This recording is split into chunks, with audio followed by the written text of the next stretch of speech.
BlogTalkRadio, the world's largest online radio network.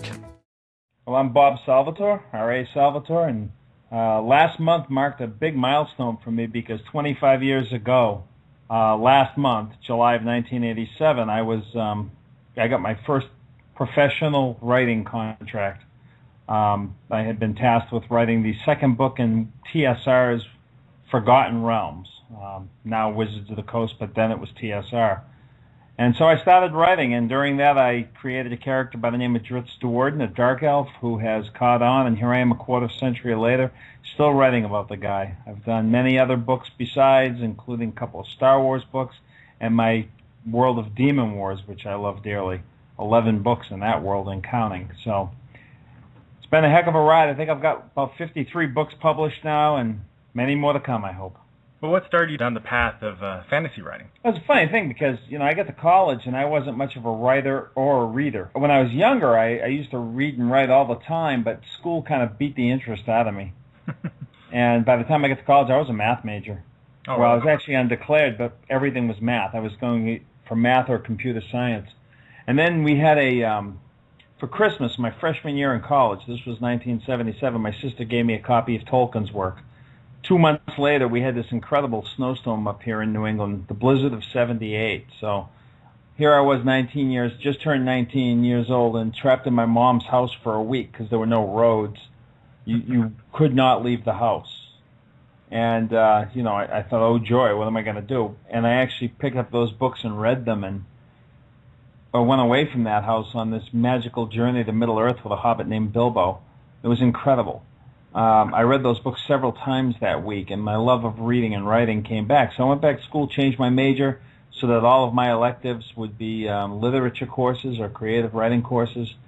And then, but I had this really warm place in my heart for fantasy because of that Tolkien experience and just the escapism. I loved it so much. So I read every fantasy book I could find, and there weren't that many at that time that you could find. There was no internet in 1977, 78. But I read Terry Brooks and Stephen Donaldson and Ian McCaffrey and Michael Moorcock and Fritz Leiber. I was pretty much out at that point. And so I didn't have anything else to read. I wrote one. I wrote my own book in 1983, 84, around there. And when I finished writing it, this book called Echoes of the Fourth Magic, I wasn't planning on being published. I just sent it out, got some horrible rejection letters, and that just made me mad, so I went back to work and rewrote it. And that book actually got me the audition in 1987 to write The Crystal Shard. Wow. Now, you're most famous for your character, how do you pronounce his name, his full name? It depends what day you ask me. I never really clarify that. Sometimes I say Drizzt, other times I say Drizzt, and the reason is because I think that's like the coolest marketing twist ever. I picture two kids in a high school hallway. It's Drizzt, it's Drizzt, it's Drizzt, it's Drizzt. Third kid comes over and says, "What the hell are you talking about?" And they go, "You never read these?" And I win. So we'll call him Drizzt for this one. Very clever, yeah. Well, now that character takes place in the campaign setting of Forgotten Realms from the Dungeons & Dragons games. Were you familiar with Forgotten Realms before you wrote that character? Did you used to play Forgotten Realms before you wrote that character? No, I was familiar with Dungeons & Dragons, very much so, because this was, like I said, 1987, and I had started playing D&D in 1980, 81, around there, when the first edition Player's Handbook came out, and first edition Dungeon Master's Guide, the first hardcover books, that's when I started playing. But what happened was I had sent my book in, the manuscript for Echoes of the Fourth Magic, and the editor liked it but couldn't publish it because she said they only had room on their schedule for Forgotten Realms books, and could I make that book a Forgotten Realms book? And so I said, well, what are the Forgotten Realms? Because they weren't out yet. Mm-hmm. So the only people who knew about the realms were the people who worked at TSR. Well, we couldn't set that book in the realms, so they gave me a crash course, and I auditioned and won the audition to do the second book, The Crystal Shard. Cool. Was it a challenge, and has it been a challenge, writing stories taking place in Forgotten Realms in this shared world? Is it tough to keep track of where everything's at and what's going on? Oh, it's impossible to keep track, so I don't even try. I keep track of that which is around what I'm doing, and I spend a lot of my time hiding in different corners of the world. But, as much of a challenge as it's been, it's more of a pleasure, because when Shared World is working right, you get to stand on the shoulders of giants like Gary Gygax and Dave Arneson and Ed Greenwood, and the work that's come before. So, for me, the inspiration and the side stories that have cropped up because it is a shared world have helped me make the books thicker and richer and fuller than just coming up with the entire setting, plot, and everything else by myself in a lot of ways, when it works right. When it works wrong, then we have contradictions that nobody was aware of till after all the products are out. Mm-hmm. We try to keep that at a minimum, and that really depends on how well the people at Wizards of the Coast can communicate with all of the different authors, with all of the different game designers, the freelancers, the in-house people. That's a tough gig. Working as a coordinator for something like the Forgotten Realms would be one of the toughest jobs I could imagine. Mm-hmm. I bet so. Well, do you know how many books are being made every year for Forgotten Realms in general? Oh, the numbers gone all over the place. At one point, they were doing more than one a month, like 2-3 books a month, I think, at one point, or some crazy amount. But then other times it's slowed down where they're only doing 6 or 8 a year. But it's not just the books, the game products. I mean, you have modules and game accessories and source books and all the rest of it. And now you've got online material as well with, Dungeons and Dragons Online and the new Neverwinter game coming out and the previous 2 Neverwinter games and Demon's Stone from Atari that came out a few years ago. So there's a lot of different parts, moving parts, and it's a big job for everybody to try to keep track. Mm-hmm. Now, your main character you're most popular for, Drizzt, he's a dark elf, which is very counterintuitive, what you would expect for a heroic character race to be in D&D or Forgotten Realms. Why did you choose a dark elf? I didn't. He chose me. It was off the top of my head. I was under duress on the phone with the editor while I was working as a financial analyst at my day job, and she needed a sidekick for Wolfgar. And off the top of my head, I don't know why, because I'd never played one in the game. We don't even have them in my game, other than as really cool monsters. But I said a black elf. They were called black elves back in the 80s. And, I had to talk her into letting me do it. She said, go ahead, and it was because it was just a sidekick character. And then once I started writing the book, he just kind of took over. Believe me, no one was more surprised than I was to find a dark elf in my books. Well, I'm glad that happened, though. For people who may not be familiar with this character, can you tell us a little bit about the character? Sure. I think he's the classic romantic hero, and I think one of the reasons he resonates so well, particularly with younger readers, teenagers, is because everybody feels like they're misunderstood, and everybody feels like the outcast at some point in their life. And so here he is, born in this dark elf city, which, by the way, was based on Mario Puzo's work, The Godfather. When I wrote Menzo Berenzan, I based it on the basic societal structures I used as a model, The Godfather, by Mario Puzo. So he's in this world that's really tough and that he just can't stomach. And his internal moral code is just screaming at him that this is wrong. And so, he does some pretty heroic things to be able to escape that society and strike out on his own, even though he thinks it's going to be the end of him. He thinks he won't survive for long without that city around him, and he knows he'll never be really accepted in other places, or believes that anyway. And it's just his journey that we've gone through for these 25 years where he's asking himself all the big questions and trying to do what's right, sometimes against tremendous odds. Now, sometimes people talk about that character and they say that you're making messages against racial prejudice with the character. Yeah, absolutely. I'm trying to do things like that. I mean, you're trying to make your books relevant. Mm-hmm. And to me, like, the stupidest thing in the world is racism. I mean, I'm a racist because I'm a human and I have this affinity toward people. The idea that there's a difference between an Italian, a Frenchman, a person from Africa, a person from Alaska, that there's I don't know, it just rings as stupid to me. But the funny thing is, I mean, that's one of the paradoxes, right, of writing in fantasy, because in fantasy there is racism, because orcs are evil, or most orcs are anyway. So that's a difficult line to walk sometimes in the fantasy genre. But I wanted to explore it, and I wanted to ask questions. And, we've seen parts of, times where the hero himself, when Drizzt himself, realized that he was being a racist and had to kind of slap himself upside the head and say, knock it off. I mean, at one point, he had made a vow where he would never kill another drow elf. Mm-hmm. But in the heat of battle, he's killing dwarves and elves and humans and all the rest. So what's so special about a drow elf? And, it was racism. Yeah. And so, it's a fun thing to explore in this safer setting of fantasy because it's a difficult subject. It's an important subject. So, I'm not gonna shy from it. When themes like that crop up in the books, I'm never gonna shy from them because if I did, then what's the point of it all? Mm-hmm. I mean, I'm writing these books to ask myself the big questions of the world, and the only way I'm gonna find the answers is if I do that honestly.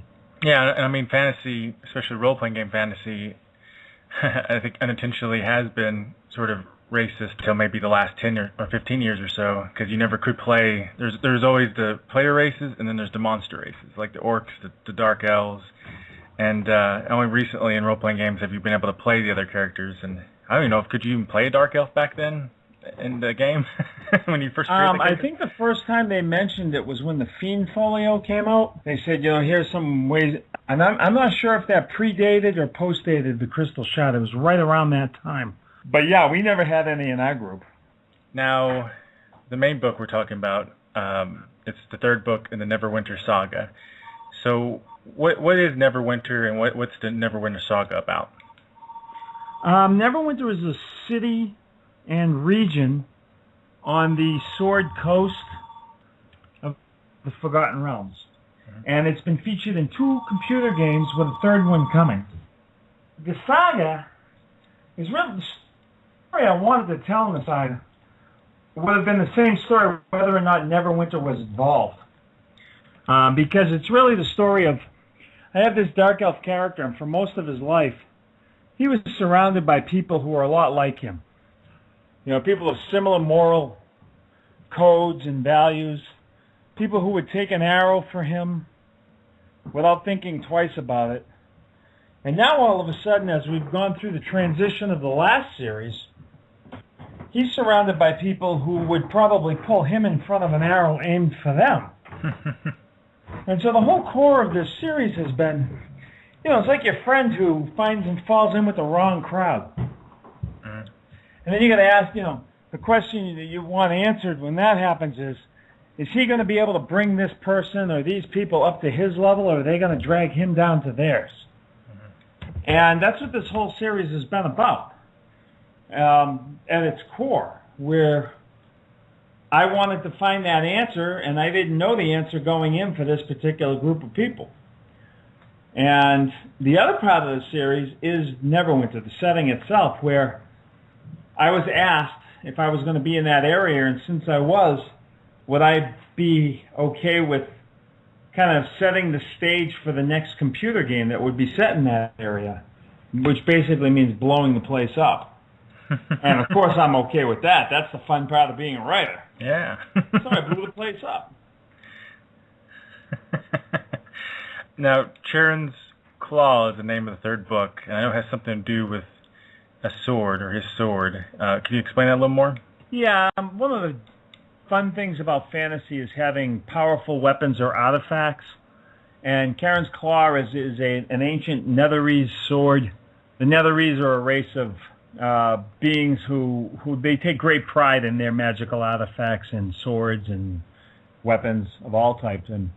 But this came into the hands of one of my heroes' enemies or acquaintances. At this point, I don't think I'd call them enemies anymore, or maybe they are. We'll see. Having these types of artifacts in fantasy is always a pleasure because, typically such a powerful sentient weapon can really mess with someone's head. That can just make the plot go all around in circles. So there's a lot of that in there, and what they find out in this book is that, it starts out as a revenge quest. There's a really bad guy, and it leads them to understand that there's a really bad thing going on around them that's going to be very hard to stop, and that involves the sword. So there it is. Okay. Now, is this the last book in the Neverwinter Saga, or is there going to be more? Originally it was, but I already wrote, and I already finished actually the next book, which is coming out next March, called The Last Threshold. And it fits so well with this storyline and really shows the surprising conclusions of the internal battles and the struggle that we decided to include that as well as the fourth book of the saga. I'm also a writer, by mostly screenplays, and so I'm most curious about the different writers, their approaches to writing. How do you kind of plan out your books? Do you do a kind of a detailed outline? Do you just have a rough idea? How do you usually approach them before you start? I do an outline. It's not extensive. It's usually 2 to 7 or 8 pages. And then I start writing and I pretty much throw it away. Because the characters take over. The characters start telling me what's coming next. And I find myself a lot of times writing books the same way other people read books, where sometimes I don't even know what's going to happen on the next page. And honestly, that's what makes it fun for me. Mm-hmm. And, I let the characters pretty much tell me where we're going. Cool. I just wanted to ask this question because I read this book, and of course it was kind of shocking in a way. Vector Prime for Star Wars New Jedi Order. Mm-hmm. And that's caused a little controversy because, you killed off Chewbacca, and hopefully I didn't spoil anything, but it's been a few years. Yeah, they got to know by now. Any Star Wars fans don't know that by now, that's their fault. Yeah. Well, how did that come about, and how do you feel about that turn? I was working for Del Rey Books at the time, writing my Demon Wars books, and Del Rey got in this huge bidding war with Bantam. Was it Bantam? I think it was Bantam, where Del Rey won the rights to do the Star Wars adult fiction. And this was a really big deal because the rights had been tied up for a lot of years, but this was also right when they were announcing the 3 new movies. Mm-hmm. And I was one of Del Rey's authors, and they called me and they needed a book done fast, and they wanted me to be the one to write it, and was I interested? So, Del Rey had treated me really well by bringing me in after I had left TSR in the mid-'90s and the big fallout. And they were really letting me write the Demon Wars series, which I had always wanted to do. I was able to arrange it so that I would find time in my schedule. I had to talk to them, and I was back with Wizards of the Coast at this point, just to make sure they would delay my deadlines to let me do it, and Wizards accommodated me. I said, sure. So they told me the story arc that they were trying to do in the New Jedi Order, just the overall story arc, and I was supposed to, they showed me A to Z, and I was supposed to get them from A to B. So I went out and I wrote up an outline. I accepted the contract. I got the check, the advance check, put it in the bank, wrote up the outline, sent it in, and we were on a 3-way call with Lucasfilm, Del Rey, and myself, and they said, this is really great. This is just what we want, but didn't we tell you have to kill Chewbacca? And I won't tell you what I said next because it was very impolite.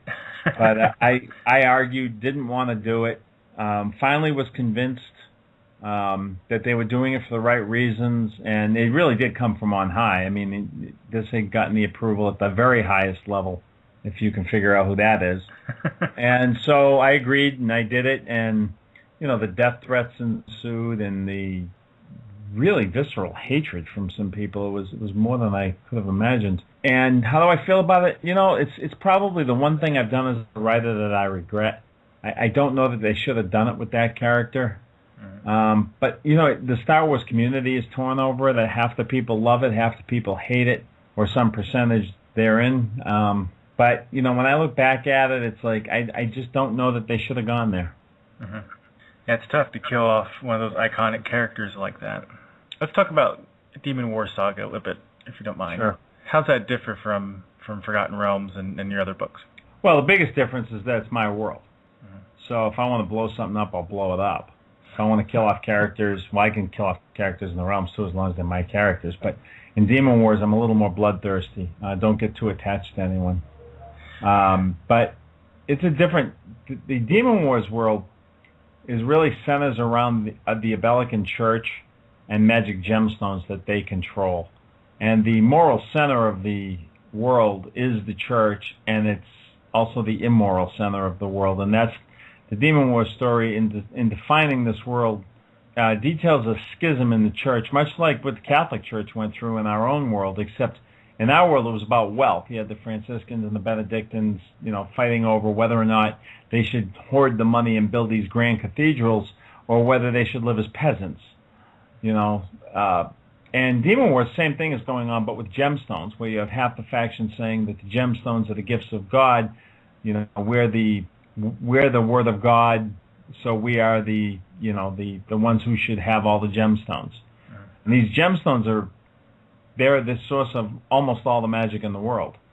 And then you have another faction that's coming to the conclusion, well, wait a minute, if this one particular mineral or gemstone can heal disease, cure disease, or heal wounds, shouldn't we have it out at every town that we can get it out to, just to help alleviate suffering? Shouldn't we be sharing this kind of power?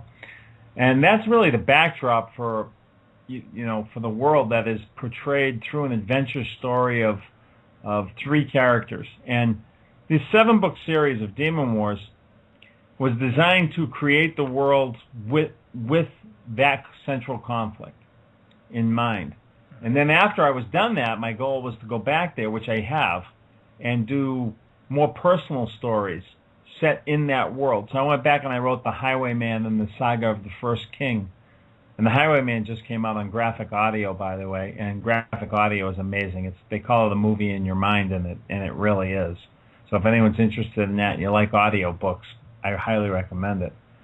But so I go back and I started doing The Highwayman, which takes place hundreds of years before Demon Wars, but shows you a lot of things that are relevant to the world you'll read about when you read The Demon Awakens and the 6 books after that. It's different than the realms in that it's more human-centered than the realms. Humans are one of many races in the realms that are prominent. In Demon Wars, the humans are much more dominant. The cultures are more human-like. Magic is less accessible and more dependent upon the gemstones, which have their own set of rules and how they work and who can access them and how they can access them. And I think it's a little more tougher in terms of, if you like characters, they could get killed. I'm a little more heartless in Demon Wars. I say that, and yet I think that the most compassionate and easily the best book I've ever written in my life is Mortalis, which is the 4th book in the series that bridges the 2 trilogies. Just out of curiosity, fantasy is getting much bigger now with the Game of Thrones, bigger in TV movies because of Game of Thrones and Lord of the Rings. And Harry Potter. And Harry Potter, yes. And if they decided to make a Forgotten Realms TV show or movie or something like that, or maybe movie, what story or story arc that you wrote do you think would make a good movie? In the realms, I'd love to see Homeland, because it would be something so different. The Crystal Shard, all of the Drizzt books are episodic. I think you can pick up almost any of the Drizzt books and start the series with it, which was by design. I mean, I wrote them more along the lines of Sherlock Holmes or James Bond than Wheel of Time or A Song of Ice and Fire. Mm-hmm. So I think you can really jump in and do just about any of the books. Homeland is still one of my favorites, probably my favorite Drizzt book, and still one of my favorites I've ever done. And bringing that society to the screen, you could have such fun with the lighting that you would use, and it just might be something that people haven't seen before. Mm-hmm. So I'd like that. What's the Homeland story about? That's the origination story for Drizzt. It's where about the Dark Elf City and him being born and growing up in the Dark Elf City. Mm-hmm. And the Hobbit's going to have 3 movies now. What do you think about that? Yeah, that's my favorite book. The Hobbit's my favorite book of all time. It's the book that changed my life. I loved what Peter Jackson did with the first 3 installments. Do you think they might be going overkill with 3 movies, or you think that'll work? They might be. I don't know. When I look at the first trilogy, The Fellowship of the Ring was my favorite of the 3. It had the charm of Tolkien really burned into it. The beginning scenes in the Shire were just amazing. The way he used light in that opening scene, the forest, he just turned the filter up a little bit. I liked the second one less, and the third one less than that, even though I enjoyed them all. and it was because they went more towards CG and battles and blowing things up, which is cool, and you needed that, but I think I got a little too heavy on the CG as the series went along. That's my only criticism. I think Peter Jackson did a magnificent job. Oh, that, and you didn't have Glorfindel in it. You let Arwen have Glorfindel's role, and that bothered me because I love Glorfindel. Mm-hmm. In The Hobbit, I don't know what they're going to do to get 3 movies out of that. If they use 3 movies to tell more of that book, I'm going to love it. If they go into these side stories, like if we get one movie that's all about Tom Bombadil or something, I'm probably not going to like it as much. I think you could get 9 hours or 8.5 hours or 8 hours, whatever it turns out to be, of movie out of The Hobbit. With a logical break at Rivendell and another logical break maybe right before they go into the, right when they first cross the Misty Mountains and come upon Beorn and all of that. So I think you could get 3 movies out of it, and if they do it that way and they're truer to the book, I'm going to love every minute of it. How long does it take you to write a book?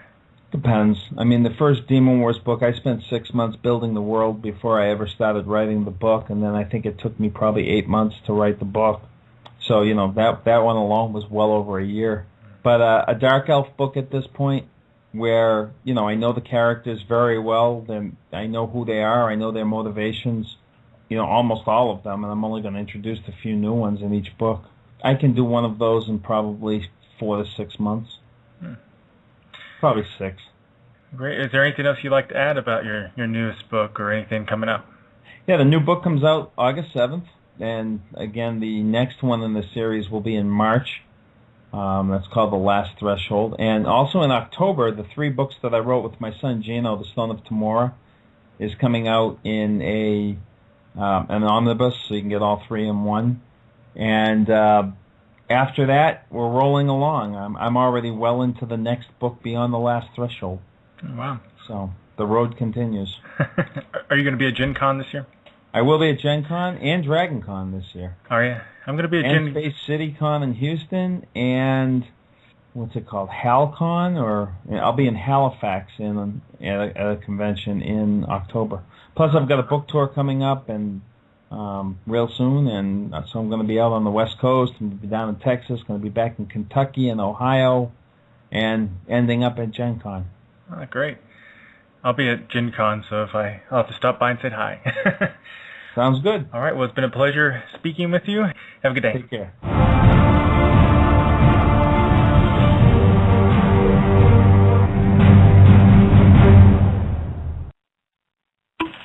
Well, thanks to R.A. Salvatore for agreeing to the interview, and his newest book, Charon's Claw, hits the bookshelves today.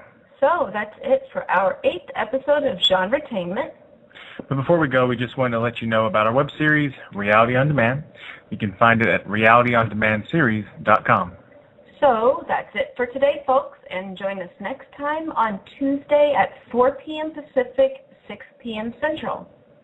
Auf Wiedersehen. Adios. Blog Talk Radio, where millions of hosts and listeners gather.